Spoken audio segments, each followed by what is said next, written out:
Halo Sobat Sindo, jumpa lagi di To The Point aja. Polemik ijazah Jokowi semakin memanas. Di satu sisi, ada yang yakin ijazah tersebut asli. Namun, di sisi lain, ada yang terjerat karena kasus hukum. To The Point aja. Kita langsung saja berbincang dengan Dr. Tifauzia Tiasuma. Dr. Tifa, yang juga sudah menyandang status tersangka. Terima kasih telah hadir di To The Point aja. Sama-sama Bang, makasih banyak atas undangannya yang sudah tertunda berkali-kali. Dok, dengan adanya status tersangka, apakah Dr. Tifa masih punya keyakinan seperti awal atau jangan-jangan sudah mulai menurun nih, sudah mulai melemah? Iya, ini kan saya itu dalam hidup itu ada sebuah adagium yang saya pegang, pantarei ai kauden mene. Artinya tuh hidup tuh jalan terus aja, mengalir, mengikuti apa yang terjadi. Jadi ya udah, jalanin aja.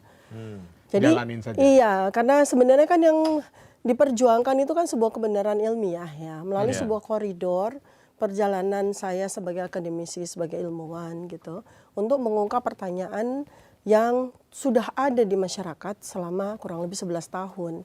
Jadi naluri saya untuk melihat sebuah masalah atau pertanyaan itu kan yang muncul. Dan itu yang mengguidance saya kan. Nah kemudian tiba-tiba diintercept dengan laporan polisi, dianggap ini sebuah peristiwa hukum dan sebagainya ya. Ya untuk suatu perjalanan ilmiah ya buat saya nggak peduli gitu. Karena ini adalah sebuah risiko yang dihadapi oleh ilmuwan-ilmuwan sejak ribuan tahun yang lalu. Ya seperti Galilei di tahun 1600 pun juga mengalami hal yang sama. Ini sebuah risiko gitu. Cuma kan sekarang kita hidup di abad 21, bukan hidup di abad Galilei gitu ya. Karena banyak sekali orang yang memahami gitu kan. Banyak sekali orang yang juga memiliki sebuah pemahaman. Ini yang agak terlambat kan justru dari sisi APH sendiri dalam hal ini polisi gitu. Nah, mereka susah sekali diyakinkan bahwa ini adalah sebuah peristiwa penelitian ilmiah, bukan sebuah peristiwa hukum. Nah, apalagi untuk meyakinkan para pelapor ini kan gitu. Ya udah nggak apa-apa, kita berproses saja, kita sama-sama belajar, kita sama-sama mencerdas untuk melihat peristiwa. Dan yang paling cepat cerdas itu masyarakat loh. Yang paling cepat cerdas untuk melihat bahwa ini adalah sebuah peristiwa ilmiah, ya kan? Tetapi kemudian karena diintercept dengan laporan dan kemudian masuk di dalam ranah hukum, ya, ini kan ada sebuah ketidakbenaran tentang bagaimana mendudukkan peristiwa ini kan, gitu. Seperti itu. Jadi kan seharusnya kami bertiga itu kalau mau disidang, itu disidang di sebuah fakultas ilmiah. Sebuah seminar, sebuah diskusi, sebuah kolokium. Bukan disidangkan di pengadilan. Itu ranah yang sama sekali berbeda. Nanti kami di pengadilan bertemu dengan siapa? Kan seharusnya kami bertemu dengan sesama ilmuwan, sesama akademisi. Misalnya Mas Roy ketemu dengan sama-sama pakar telematika. Biarlah dia berdebat, berdiskusi dan sebagainya. Bang Rismon ketemu dengan sesama ahli digital forensik. Saya bertemu dengan sesama epidemiolog perilaku, neuroscience behavior, kan gitu seharusnya. Sehingga kita nanti bertemu menghasilkan sebuah kesepakatan ilmiah. Tetapi kalau di sidang, bayangkan saja kita ketemu dengan orang-orang yang sama sekali tidak memahami ilmu kami.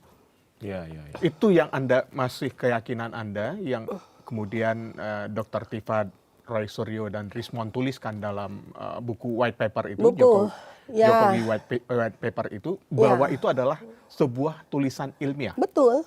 Itu adalah pertanggungjawaban ilmiah kami. Semula ketika kami bersepakat untuk menuliskan, yaitu kan tanggung jawab ilmiah ya. Bagaimana kita menuliskan hasil penelitian kami dalam sebuah naskah literatur begitu. Pilihannya kan banyak. Apakah kita jurnalkan, apakah kita artikelkan, apakah kita bukukan. Nah, kami berpikir bahwa karena ini adalah kepentingan masyarakat, ini adalah kepentingan sejarah bangsa Indonesia, maka kami memilih untuk buku. Sebab dengan buku, maka ini nanti akan dibaca oleh semua lapisan masyarakat.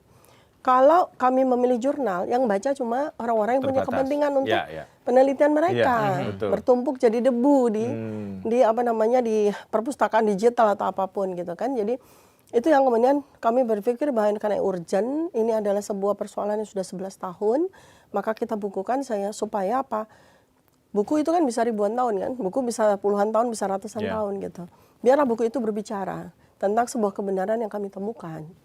Dan ada adiknya lagi sebenarnya. Dan yang diduga kuat oleh masyarakat banyak, oleh para pemerhati hukum juga ya. Ini yang bikin kami jadi tersangka mendadak gitu. Setelah 6 bulan kan kasusnya nge-freeze ya. Ini mau kemana sih gitu kan 6 bulan gitu ya. Tiba-tiba begitu Mas Roy mau melengkapi data-data penelitian kami untuk buku kedua kami, Gibran's Black Paper, tiba-tiba 2 hari kemudian status kami langsung naik jadi tersangka kan. Atau jangan-jangan ada temuan yang sangat signifikan sehingga Dr. Tifa dan kawan-kawan, Dr. Tifa, Roy Suryo, dan Rismond Sianipar, kemudian langsung dinaikkan kalau dokter katakan tadi 2 hari. Iya, sebetulnya kan sederhana sekali sih melihatnya ya. Jadi pertama, kan kami memang sudah sampaikan ya, bahwa untuk soal ijazah mantan Presiden Joko Widodo ini udah selesai. Bagi kami udah finish. Karena dengan adanya buku white paper. Iya, pekerjaan penelitian kami udah selesai, simpulan ilmiah kami juga udah kami tuangkan dalam buku tersebut. Maka kami bergerak pada penelitian berikutnya, yaitu yang juga menjadi pertanyaan banyak orang dan membutuhkan jawaban, yaitu tentang riwayat pendidikan Gibran. Nah, kami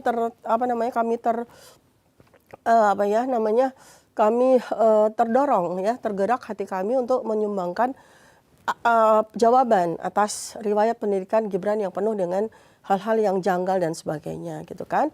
Nah, alhamdulillah sebetulnya sejak awal November ya, itu udah selesai. Data-data sudah kami dapatkan, mulai dari Gibran SD, SMP, quote and quote SMA gitu kan. Yang paling misterius itu kan soal SMA, kemudian